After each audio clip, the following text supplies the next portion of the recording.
مرحبا كلمة آرامية، هلأ هن بيحكوها بالعربي بس هي الأساس كلمة آرامية.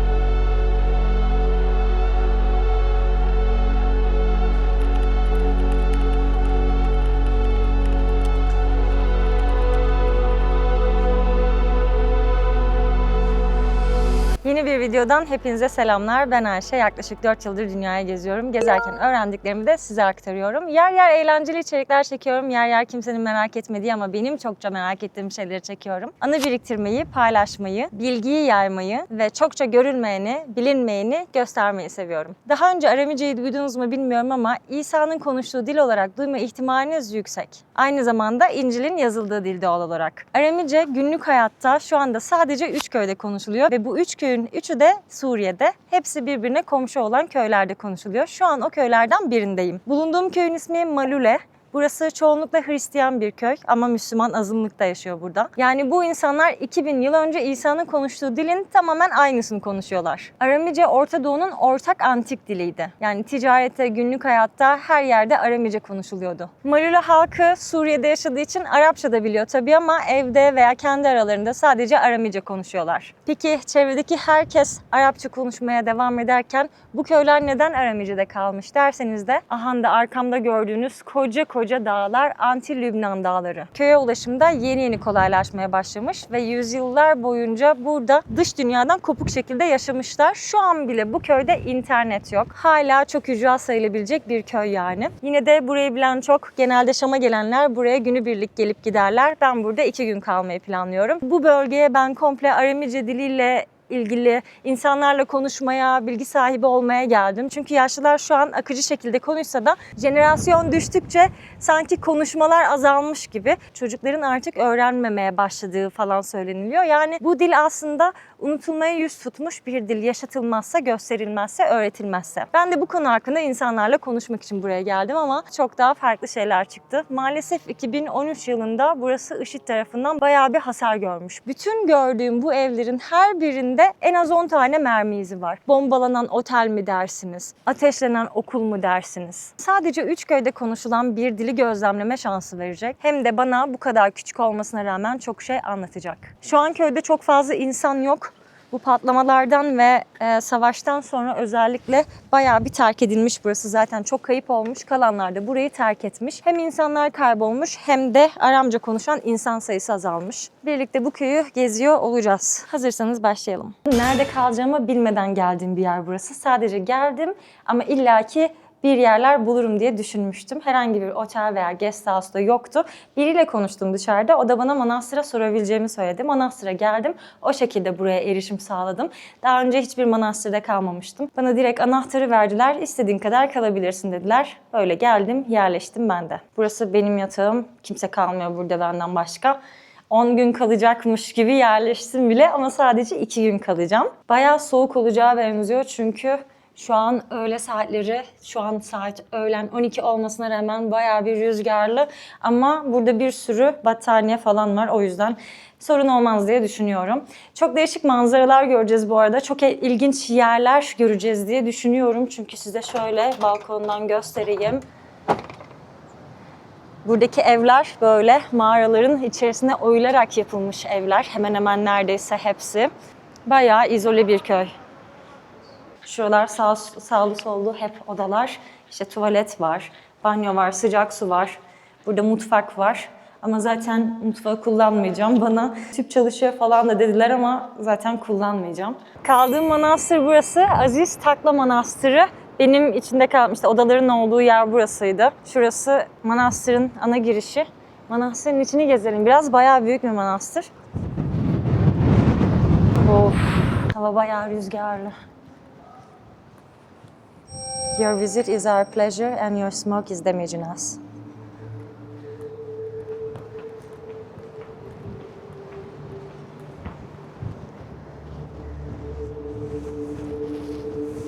Burası manastırın 1. terası.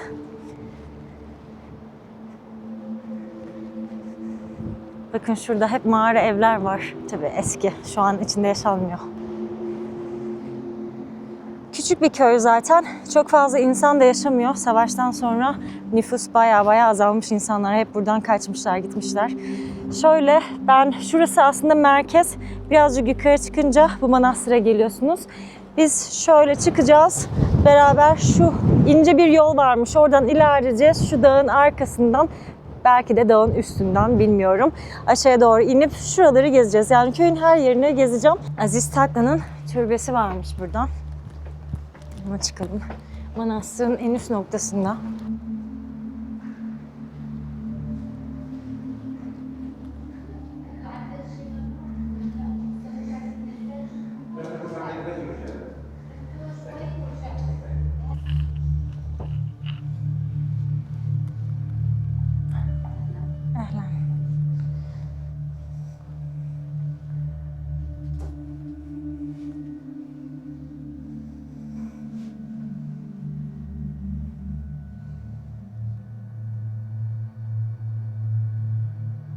Can you teach me how to say hello in Arabic? مرحبا مرحبا كلمة آرامية. Aramiye. مرحبا كلمة آرامية، هلا هن بيحكوها بالعربي بس هي الأساس كلمة آرامية. Asas كلمة آرامية مرحبا. Okay. مرحبا كلمة مرحبا. آرامية نعم. Şu ismi? أنا أشم غسان. هش مو أشمش عايشة. Ena ismi Ayşe. أنا أشم عايشة. عايشة. Nice to meet you. Like, Şerefte. شرفنا حبيش ومعرفتي شو تركيا بلوطة حاليا. تركيا يعني very good. Şükran. أهلا وسهلا. Enti Aramis here. إيه You born here. مالولا. Malula. Do little kids know Aramis? Children know Aramis? بسونا إزعر. بسونا إزعر. أنا يعني إخما بسون غاب بسونا وبسنيتها، يعني أنا عندي 2 صبي وبنت. شوي Aramis. Thank you. Şükran كثير. أهلا وسهلا. أهلا وسهلا. بنشوفك هون إن شاء الله.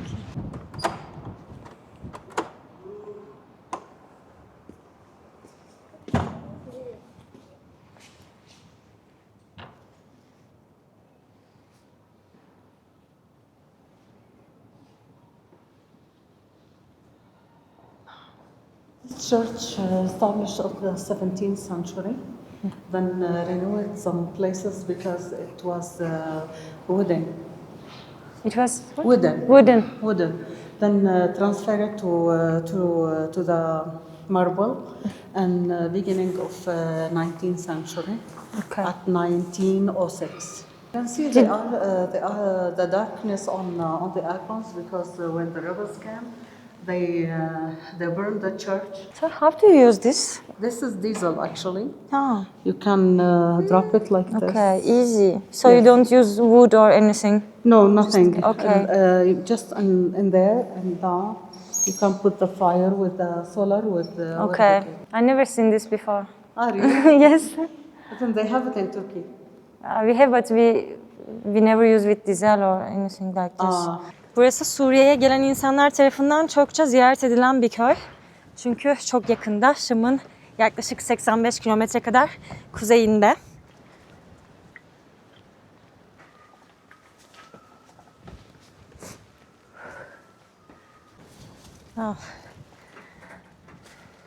Burada bir evden diğer eve gitmek biraz hiking gibi oluyor. Bunlar mağara evler değilmiş, daha küçükler. Kaya mezarlıkları gibi görünseler de muhtemelen buraya ikonalar koyuyorlardı. Bu mağara evlerin içindeki o oyuklar gibi daha sadece bu oyukları yapmışlar. Muhtemelen işte buraya gelip dua edip mum yakıyorlardı ya da buraya ikonalar koyuyorlardı.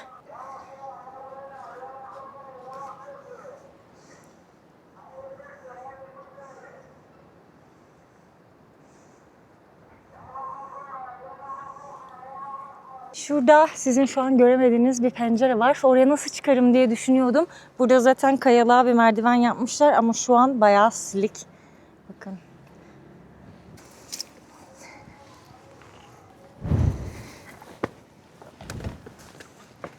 Evlerini dağlara kurmuş insanlar beni her zaman etkilemişlerdir. Burası bir mağara ev.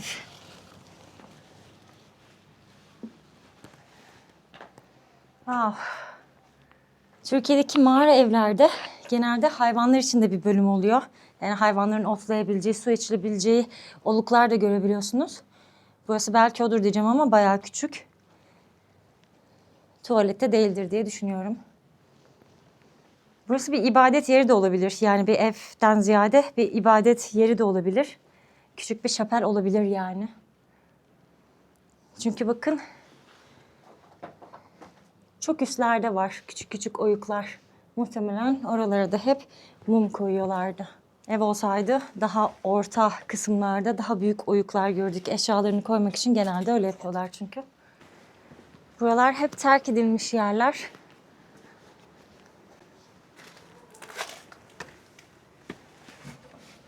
Olduğu gibi kalmış.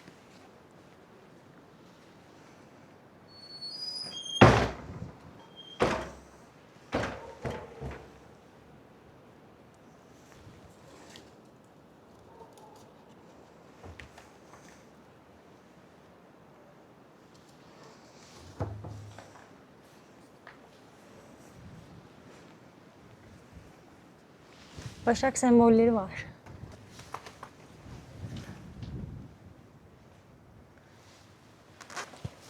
Burası dağın dibinde ama dağı oyarak yapmamışlar.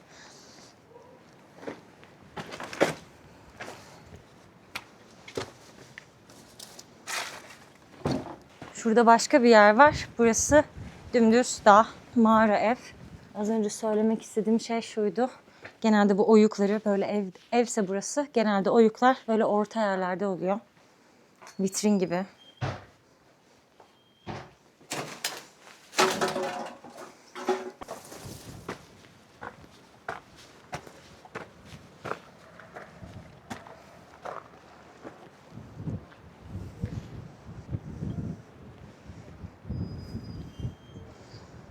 Artık buradan çıkıp şuradaki ince yoldan kayaların arasından ilerleyip en üst noktaya kadar çıkalım. Şurada bir tane otel var. Orası da yağmalanmış ve şu anda boş, kullanılmıyor. Girebilirsek oraya da bakalım. Bayağı farklı bir yolmuş.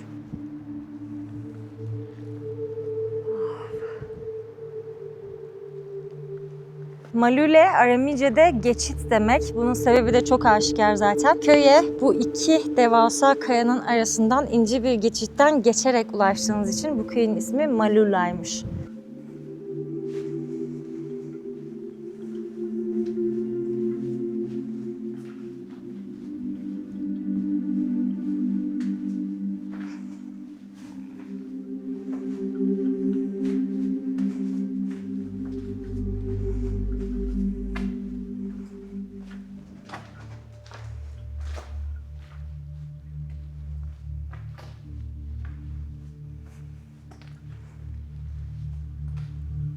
Elektrik lambaları olduğuna göre buradan akşam saatlerinde de geçiliyor.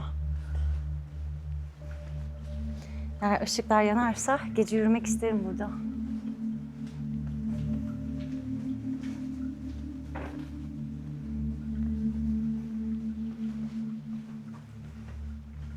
Yaklaşık 2 dakika yürümeden sonra geçit bitti. Biz böyle bir alana çıktık. Şimdi bir şey göstereceğim, şaşıracaksınız. Yürüdüğümüz geçit burasıydı.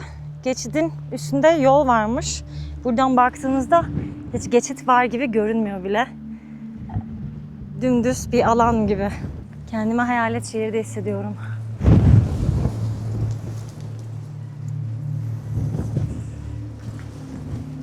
Aşağıdan baktığımızda gördüğümüz kocaman haç burası.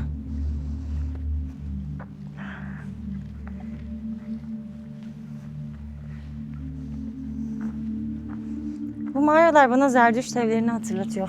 İran'da gördüğüm güneşe bakan, açıklıktaki güneşe bakan mağara evler. Ama onlar tabii yerin bir tık daha altındaydı. Dağın en alt kısmı oyularak yapılan yeraltı kaya evleri. Burası kocaman bir alanmış. Bakın kapı burada. Buralar açık mıydı acaba bilmiyorum. Şurada kocaman bir çukur var. Buralar böyle tahıl yerleri olabilir. Erzakları, yiyecekleri koymak için. Ama kocaman bir tandıra benziyor.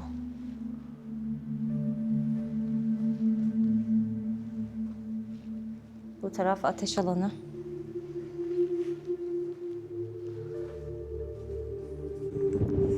Burada bir başka ev. Bunun hakkında bir fikri olan varsa yorumlara yazarsa çok sevinirim. Gerçekten bu kocaman bir tandır, ekmek yapma alanı mı? Ateş yakılan bir yer mi yoksa bir store alanı gibi bir şey mi acaba? Burada bir başkası ama çok daha büyüğü ve genişi var. Buraları ziyaret ettikçe İran'ı ne kadar çok özlediğimi hatırlıyorum. Burada da yine tam ortada koca bir çukur. Hepsinin yönü güneşe doğru. Bu su deposu veya bir şeyin, sıvı bir şeyin döküldüğü bir yer mi acaba? Bakın çünkü şuradan yol geliyor. Şurada bir tane daha. Sonra oradan ilerleyip sanki aşağıya doğru dökülüyor gibi. Tandır gibi bir şey olsa, ateş yakılan bir şey olsa ya da ekmek pişirilen bir yer olsa onun mutlaka dumanının çıktığı bir yer olması gerekiyor. Öyle bir boşluk da görmüyorum. Taktım ya buna. Bu ne acaba? Çok merak ettim. İnsanlar bayağı buralarda yaşıyorlarmış. Koca koca dağların arasında. Kafamı çevirdiğim her yerde oyuklar, evler, şapeller. Geçide yürümeye şuradan başlamıştım. Bakın şu üst tarafta yürürken görmediğim şeyler varmış. Yolda bir dua alanı gördüm. Hristiyanlıkta böyle çaput bağlandığını bilmiyordum. Şurada bir bağış kutusu.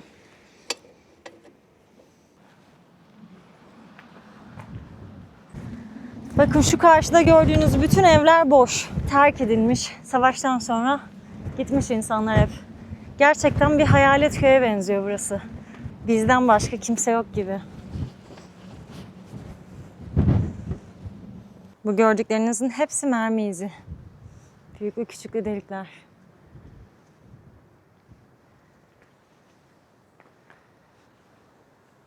Bütün duvarı delmiş geçmiş.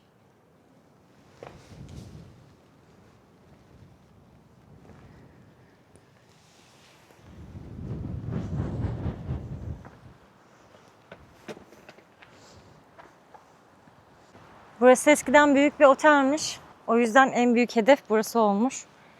Her yerinde mermi izi var.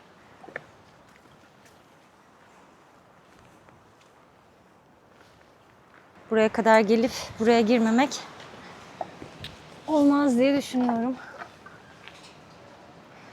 Boş alan zaten. Ah. Pis, pis, pis, pis. Ya.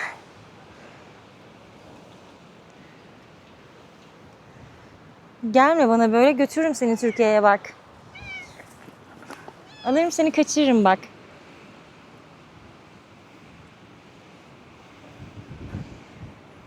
Burası bayağı bombalanmış. Alt tarafına hiç gitmeyeceğim çünkü tehlikeli olabilir. Taşlar düşecek gibi görünüyor. Pis, pis, pis, pis, pis. Ne oldu bebeğim? Arkadaşlar Suriye'ye gelirseniz kesinlikle yanınızda bir kedi maması getirmelisiniz. Her yerde kedi var. Ben bu kadar kedi göreceğimi zannetmiyordum Suriye'de. Ve her biri böyle sevgi delisi. Bırakınca miyavlıyorlar. Görevli varmış. Gizli girdiğimi zannediyordum ama sorun olmaz dedi. O yüzden sorun yok. Selam. How are you? Good? Wow. Can I go there? Raya? Şükran كتير.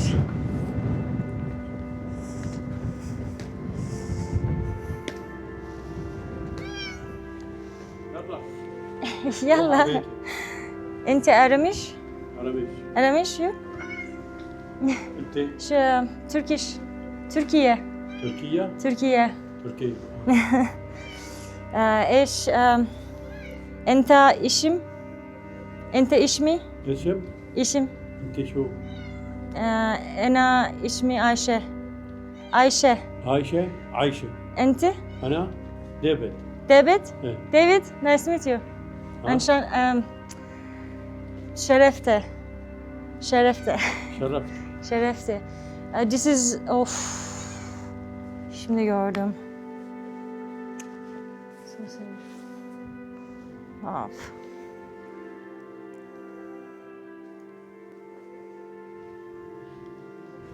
Burada her şey böyle kalmış.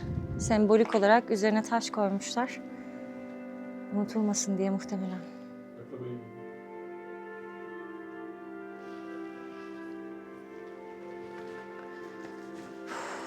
Çok korkunç.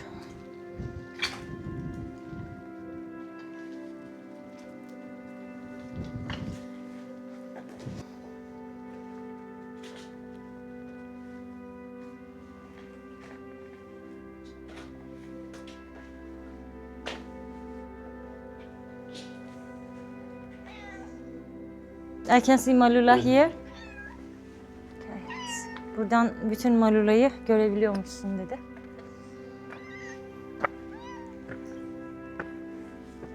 Uf.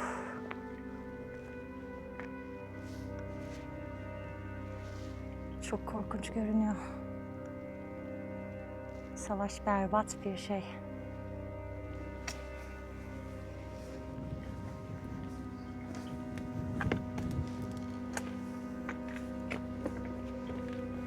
Bir amcamız bir de kedimiz var burada. Buraya bakıyorlar. Üf, gerçekten. Bütün Malura'yı görüyor. Bakın.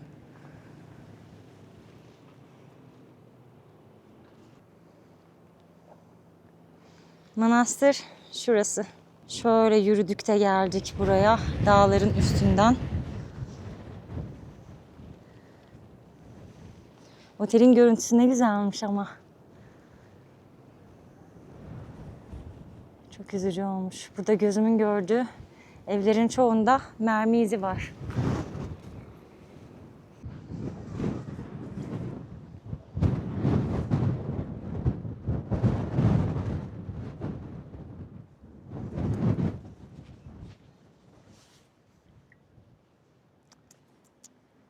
يقع التليفون هنا سكر عليه. Ha, okey, tamam. Telefonuna dikkat et, düşecek dedi. Burası bar galiba.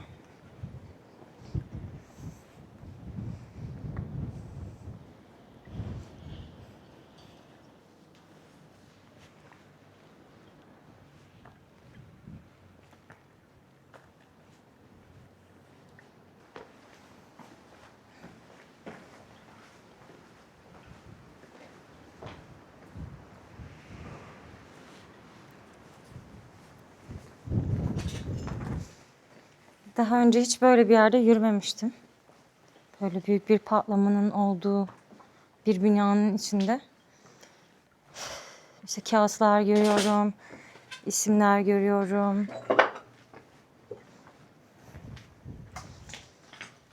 Farklı hissediyorum.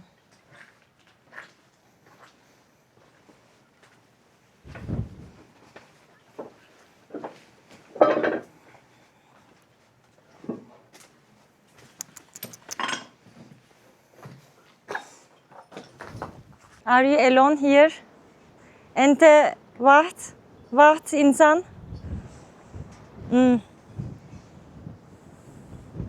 Tamam. Başka ne diyeyim bilemedim.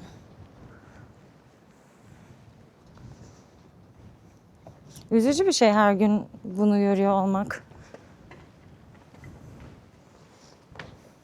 Her gün bu manzaraya bakıyorsun. Her gün patlamayı düşünüyorsun.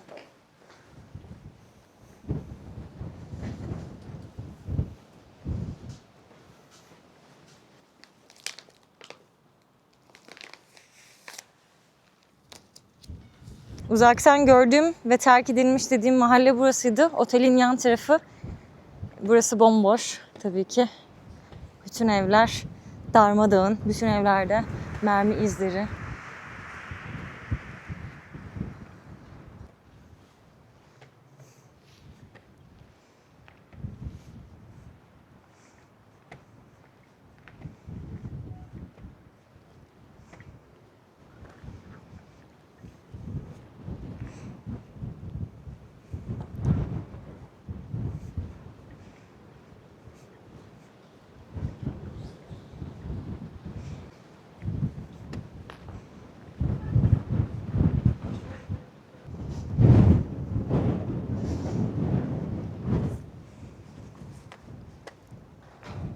Bakın şu evde birileri yaşıyor hala. Bir de yan tarafındaki eve bakın.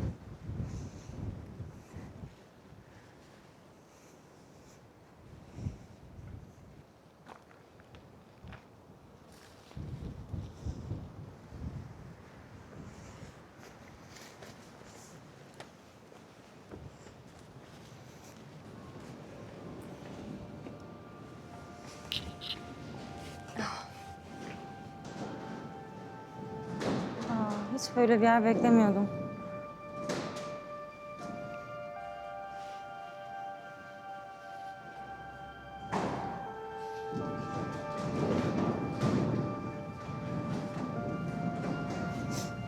Bu tarafta kilise varmış.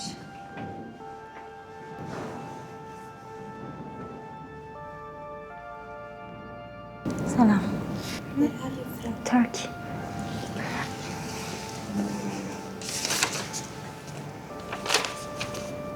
One. Fun. Are you from Malula? Yes. What's your name? Fedwa. Fedwa. Kilisedeki bazı ikonlar orijinal, bazıları ise orijinal değiller. IŞİD zamanında tabii bunların hepsi yakıldığı, yıkıldığı ve parçalandığı için şu iki tanesi orijinalmiş. Ama burada da yine yüzler yok. Yüzler silinmiş, kazınmış. This pagan altar, or this pagan altar, but now Christian. And here, pagan temple. Aa, Okay? okay.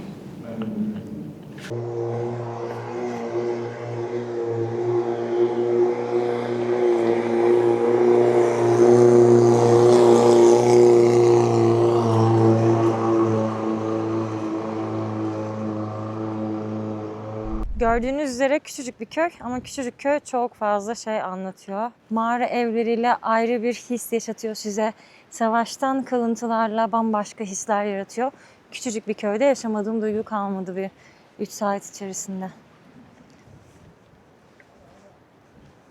Köy merkezinde ise bir tane cami var. Burada Müslümanlar da yaşıyor yani. Ama daha azınlık taraftalar. Burası bir okul mesela. Bakın. Okulda bile mermi izleri var.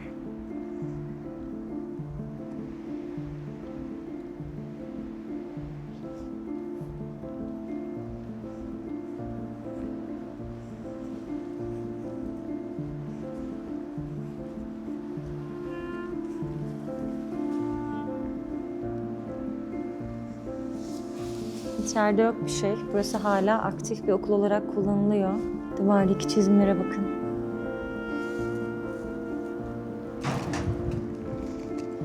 Başka ülkelerde çocuklar nelerle uğraşıyor? Bu ülkelerdeki çocukların çizimleri hep savaş, hep bir özgürlük, bir şey. Çocukluklarını yaşayamadan büyüyorlar.